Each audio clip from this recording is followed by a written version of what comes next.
Hi, Gwen Price, Sales Representative at Keystone Real Estate. And in the following video, I'll be speaking with John Preston, a home inspector with Insight Property Solutions. How are you? I'm good. One of the things I wanted to talk to you about and is a very touchy subject with a lot of people is basements. And how do my clients know if there's an issue with a basement? I know it's probably hard to tell sometimes, but are there signs that they can look for? It's very, very hard to tell if a basement is leaking. There's signs to say that it was leaking. Can't pinpoint out when it is leaking unless there's water on the basement floor. Right, pretty obvious then. It's obvious. It's good to go after a rainfall. Like. Yeah, absolutely. Absolutely. In the springtime. If you think that there's water, or the seller said that they've had water in the basement, is best. I find that, and I recommend to the realtor, go after a rainstorm, which a lot of the times it's really, really hard to do. Yeah. I realize that you guys are busy. In the middle of summer, sometimes you find a rainfall, but yeah. Some of the signs to find out if a basement's leaking. There's what the basement walls will start doing is it's called efflorescence.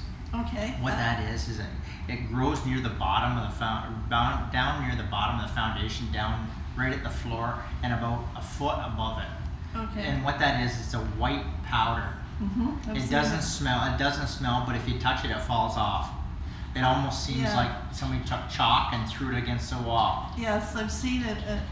I guess the difficulty too is when the basement's all totally finished, completely finished. It's really hard then. It's really hard. Because you're not allowed to take. We're not allowed to do destructive investigation, even though I'd really like to. And sometimes when I say this, but if we think that it's there, what we do is we feel the walls. If it's a finished basement, we'll feel the walls. Especially if the client has told us that the seller told us that there was a leak at some point.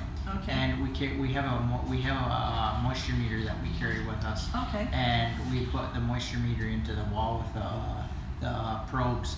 And the probes aren't very big. They look like they're little points, like a needle. Okay. And they go in the wall and they tell us how many percentage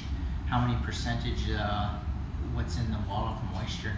Usually around anywhere between 4 to 8 or 10% isn't too bad, because every time of the year, like especially with the older walls, like if it was a brand new house, I'd say yes, it's an issue. But with an older house, you're only going to have maybe 2 inches of insulation in the wall. If you're lucky. Yeah, if you're lucky, or if there's nothing in the wall. So different times of the year, you are going to have a little bit of dampness inside the wall, because some of these walls, behind a wall, you're supposed to have 10 tests over top of the, and what it is a paper tar product, which you put on the cement wall and then put your 2x4 wall up against it. And a lot of the times, the older houses didn't have anything. Right. So then the moisture mitigates. Ground when the snow melts in the fall, in the spring of the year, and when we start having frost in the fall, we do get a little bit of condensation, which is, it's timely to see.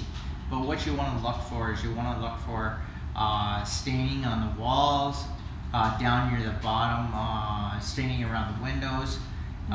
You want to look for stuff like that, and the efflorescence, like I told you about. You want to look for staining on the floors. Sometimes you'll see, like if it's been a prominent spot that has been leaking, you'll see a stain go right straight across, and it leads right either to the sump pump or it leads right to the floor drain. Okay. And of course, if you see black mold, that's a scary thing for That's people. a sign that when we see black mold, but it could also be it could be mildew. Okay. And mildew, that's the byproduct before it turns into mold.